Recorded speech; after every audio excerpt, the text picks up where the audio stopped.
Hello all, welcome to my channel. I'm back with another video. This is a video on Databricks compute selection. Let's get started. So basically, Databricks has a lot of compute choices. Like it has all-purpose cluster, it has job clusters, it has serverless compute, it has serverless SQL warehouses. So it becomes slightly overwhelming for someone who is coming new to the Databricks platform. They get confused which cluster type to use. So in this blog, we will see some sample strategies that we can take to identify which kind of what we call clusters that we need to use when we are running a job or doing some tasks, performing some tasks on Databricks environments. But before we do that, uh, just a refresher on the types of clusters that are available, or computes that are available. So there is first group of compute is called all-purpose compute. So this all-purpose compute is provisioned computing that we can provision in ourselves, and it is used to run notebooks. It can run it can run Python, Scala, Spark jobs, non-Spark jobs as well. So this all-purpose compute is something which is very useful for us, which is used for experimentation, doing interactive workloads and stuff like that. It has uh, different flavors in all-purpose compute. Like one is single person with multi-node. Then we have single person with single node, and then we have what we call shared compute, where we can have multiple users as well as multi-node. Then we have job compute. So job compute is something which is specifically created to run automated jobs. Let's say we create any jobs and we want to run it on a particular schedule. So Databricks will launch a particular, if we configure, it will launch a cluster, run the notebook in there, and then decommission the cluster. So it is a transient cluster, and uh, it saves money. Like it is only available, it is only there for when we need.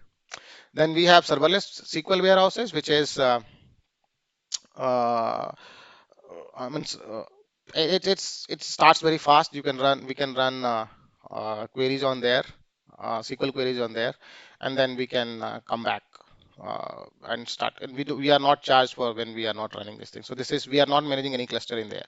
Then we have serverless compute for notebook, which is nothing but uh, we can create a notebook and say that okay, we don't want to attach this notebook to a existing cluster. We want to run it on serverless menu where we don't manage the clusters ourselves, the compute ourselves. It will be given by the Databricks environment itself. So these are different types of clusters which are available, and then now comes the question how we decide which one to use. So the first thing that we want to answer is who manages this compute. So let's say if our team has the capacity to manage or create clusters, manage their life cycle, see patches and auto scaling of that. If we have that capability, then we can go ahead with customer managed or managed self-managed kind of clusters. But if we don't have those kind of capability, and then we can go ahead with serverless because it is faster, it comes with simplicity, we don't have any complexity in there. So the serverless mode will have faster start time, like it takes only 3 to 6 seconds to start a cluster. But in those particular serverless clusters, we don't have internet access. Let's say if you have written a Python function or a UDF which requires to interact with, let's say, outside of that cluster, let's say something externally, it is making API call. So that is not there.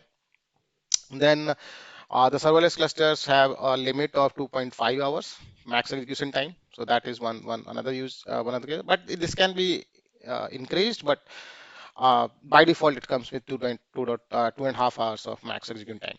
Then we can run notebooks, Lakeflow jobs, pipelines, anything in serverless. So when we create Lakeflow jobs or Lakeflow pipelines, those gets run on serverless compute. We can also provide our own compute, but if we don't provide, it will run on serverless. And it does not provide any other APIs apart from Spark Connect APIs. Just for example, if we want to use RDD, which is not supported in Spark Connect, then that is not available in the serverless compute model. And when let's say uh, uh, serverless as of now currently has a higher DBU cost per hour. Databricks says that it will lower down the prices and make it equivalent to the job clusters, but that is not yet done. And serverless requires has a requirement that let's say if you want to access tables or anything, it needs to be registered with an Unity catalog. So that's another thing to note when we go with serverless. Then other question comes into picture is what kind of workload that we are trying to run. Are we running, let's say, a BI workload where, let's say, we are powering a dashboard, we are trying to run some SQL commands, or we are running some ETL workloads. Let's say if we want to do some transformation, let's say we are moving data from, let's say, silver to bronze layer, or from raw data to the silver layer. So that kind of, if we are doing that kind of ETL workloads, which is batch kind of workload, we don't need an interactive cluster, so we can choose with job cluster. And let's say if we are doing some experimentation. The experimentation in the sense we are doing experimentation, let's say we are trying to figure out what should be the model, what should be the hyperparameters and stuff like that, or let's say we are doing some experiment to see whether the functionality we are trying to develop the core functionality of the pipeline that we are going to run. So that's where we need interactivity. Let's say we run a particular code block and we want to see whether it is working or not, then we run another code block. So that kind of environment, like notebook things, we can choose with we can go with all purpose compute.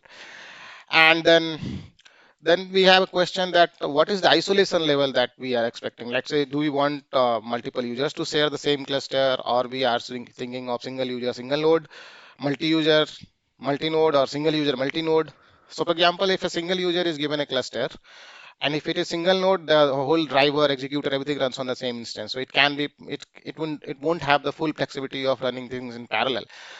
Let's say if we are trying to develop some Python code, single user, single node will be very much doable. Let's say, but that the same thing, let's say the user wants to process some data which is larger than it can fit in one particular memory, one particular node's memory. So then in that case, the user will need multi-node cluster. But still, we don't want to share that cluster with someone else. So hence, single user, multi-node clusters came. Then there is a concept that okay, now we have developed so everyone is doing, and then we created a warehouse, sorry, not warehouse, we created a cluster for the team, so that all the team members who are part of that particular team can use that cluster, share the work. Let's say person one works on some part of the code, person two works on some other part of the code, and they can collaborate in the same notebook and run through their work. So that is something where we will need an all-purpose compute, like shared compute model. So based on that, we can decide on which clusters we want. So for example, in all-purpose compute, we have three modes: personal compute, super user compute, and shared compute. So personal compute is nothing but single node cluster. It is single node, single user, and it can be used for development, exploration on small data. Super user compute, which has the multi-node clusters, only accessible by a single user, but it can do heavy duty exploration, like because it has multiple nodes, so it can fully replicate a distributed environment of Spark. And then we have shared compute, which is multi-node, multiple users can use it, and then that is can be used for collaborative teamwork. Then we have SQL Warehouse Pro versus serverless SQL Warehouse. So the difference between those two is serverless SQL Warehouse is not managed by us. The SQL Warehouse is managed by us. So we manage the cluster sizing, their auto scaling and everything. But in serverless, there are multiple cluster sizes available with auto scaling. We can simply run it there. And SQL Warehouse Pro is ideal for BI tools like Power BI or Tableau. And if in a region where we are working, if serverless is not available, SQL Warehouse Pro can still work in there. And when it comes to the serverless SQL warehouses, their startup time is very fast. As we said, it's 3 to 6 seconds. It comes with an intelligent workload management, so it can do predictive ML things, and it can preempt and pre-warm your clusters as well. So that is there, and it is perfect for ad hoc queries and quick analytics that we want to do. Then we have, like, say, this is, I mentioned, job clusters, which comes and goes as and when we need.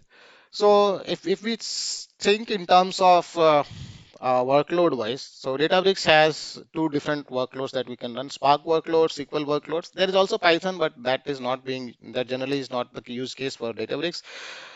So let's say we have Spark workloads that we want to run. So in Spark workloads, we have three options. Like, we can run it on all-purpose compute, we can run it on serverless compute, or we can run it on job cluster. On all-purpose compute, we have again personal compute, super user compute, or shared compute model. So this is one let's say you can follow this diagram to understand which compute model you will need. And then we have SQL workloads where we have SQL Warehouse Pro, classical SQL Warehouse, and serverless SQL Warehouse. We have already discussed these things. And if we think in terms of, let's say, who is managing the compute, so Databricks has two, like either the Databricks manages the compute or the customer manages the compute. So if customer is managing the compute, we have interactive workloads like personal compute, superuser compute, and shared compute.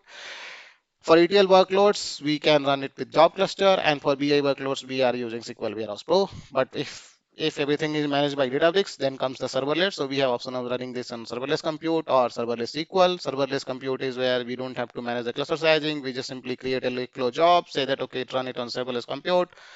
Databricks provisions clusters, automatically scales it up, runs the job, scales it down, and completely decommissions it. Serverless SQL, again, let's say we have SQL workload, we don't have to create a cluster beforehand. We can simply open the notebook. We say that, okay, we want to attach it to a serverless cluster and then keep on running the SQLs in there. So this is how we can decide which Databricks cluster type we can choose for given a specific condition that we have. This was it for the video. Thanks. If you like this video, do share it and spread the word. Thanks.